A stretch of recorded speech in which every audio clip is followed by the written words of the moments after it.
Hello, everybody. I believe this is where I'll be standing. Before I begin, I'm going to be reciting one of my original songs called Be Young, and I hope you guys enjoy it. Just a portion, okay? You have a passion when you're young, slowly lose it when you're older. Then you start to feel the weight of the world upon your shoulders. It's some life priority, directed to majority, restricted to minorities to follow their dreams. Sounds like something out of fiction. Spit my words with diction. Hit the mic with the fire, I call it reignition. Harmonation with the nation, lyric penetration. Bringing back boom bap, forgive alliteration. My dream is speaking to the people, to the millions, to feed the children, and then their children, yeah, that's how I'm feeling. Go around doing shows, man, that's how I do. I shut it down for the fans, the Hillside crew. Thankful for the fan numbers in the hundreds. And to be honest, when I started, I thought I'd be nothing. But now I'm something, create a path or direction while I'm staying here calm, staying calm and collective. 2 years ago, Thank you. 2 years ago, I would have never been able to step on the stage and perform at all. But today, I'm going to talk to you about the relationship between fear and dreams. When I talk about dreams, I don't mean unrealistic wishes about the future. I mean concrete dreams. Not just going out there and winging it, but actually making plans and following through. Well, some people in the world might say, I want to do something, but there is always an excuse in the way. For example, somebody might say, I want to own a restaurant, but I don't have the money. Or I want to be a teacher, but I don't have the schooling. Instead of naming exactly what's stopping them, they make generalizations to rationalize not moving forward with their dreams. Growing up as this little boy in a small city called Newburgh, with the entire world ahead of me, I thought about the people I would meet and the things that can happen out in the world. I knew fathers who were alcoholics, mothers who were always out in the club. I knew people who were products of their environment, and I felt the need to be tough, but I really never felt like I was. This created a fear of how I was being perceived, so I broke through that wall of fear and started to chase my dreams. I call it the process. As a recording artist in this day and age, I know I must have that it factor. As a young 14-year-old starting his writing career, I stumbled upon a group named A Tribe Called Quest on their album called The Midnight Marauders. Right here is an album cover. If you guys have never heard of it, please go check it out. It's one of the greatest albums to me. And so back on topic, one of the MCs of this group, Q-Tip, his energy flows through the music throughout the album. I took from him the message that I could be my own person.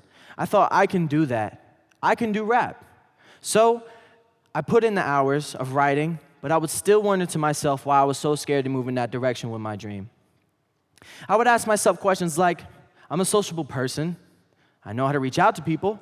So why can't I reach out to people with my dream? Then it hit me. Light bulb. What is my dream exactly? What is my dream exactly? It didn't take long to figure out that my dream was to make music and to perform worldwide, backing a message of encouragement, and to always get back to the city where I came from, here in Newburgh.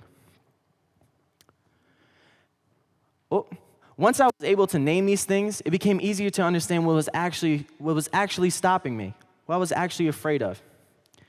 I soon realized that the fear was never speaking to people, but people speaking about my music. I was afraid of the backlash. I was afraid of the shade. I was afraid of the haters. But once I identified these things, I found ways to overcome it. I did this by diving deeper into music itself, by studying the songs, genres, and artists, and then studying their lyrics, melodies, and overall meanings of their songs. For example, an artist named J. Cole made a song called False Prophets, which to me is one of the greatest songs that I ever heard. One of the lines read, pre-quote, I write what's in my heart, so I don't care who likes it. This line alone gave me the last boost of confidence I needed to bring from where I was before in music to where I am now. But this brings me to the point where a lot of people stop following their dreams. They stop right before breaching the surface. They don't take the time to name and identify exactly what's stopping them, which ultimately leads them to not reach their full potential. After my freshman year here at NFA Maine, I was enrolled at the NFA West campus.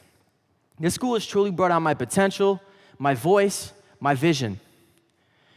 This school is truly different because they relate everything around their students and the students' passions. For example, at our school, we have an internship program. Through this program, I was able to work with a man named Alan Douches. Mr. Allen who owns a recording studio and is a professional mastering engineer in the field of music. Does anybody know, by a show of hands, what mastering engineering is? Okay, I see a couple hands, but for the ones that don't know, if you think rocket science is hard, you got another thing on your hands.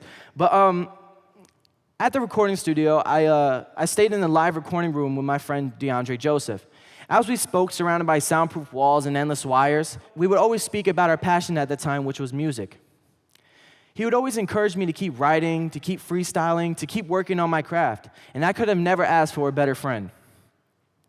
But that brings me to the point that without all the motivation I've received from friends, family, and overall strangers in the streets that told me to work on my craft, I would have never been able to move forward with this passion.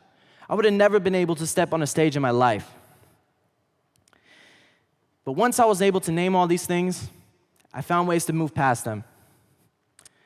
From this, I learned how to do what is right for me. You too can identify your fears and do what is right for you. Do what you want to, be your own person, do what you want to do. Matter of fact, do what you love to do. But don't only do it for yourself, but for the betterment of all people. Thank you, and stay genuine.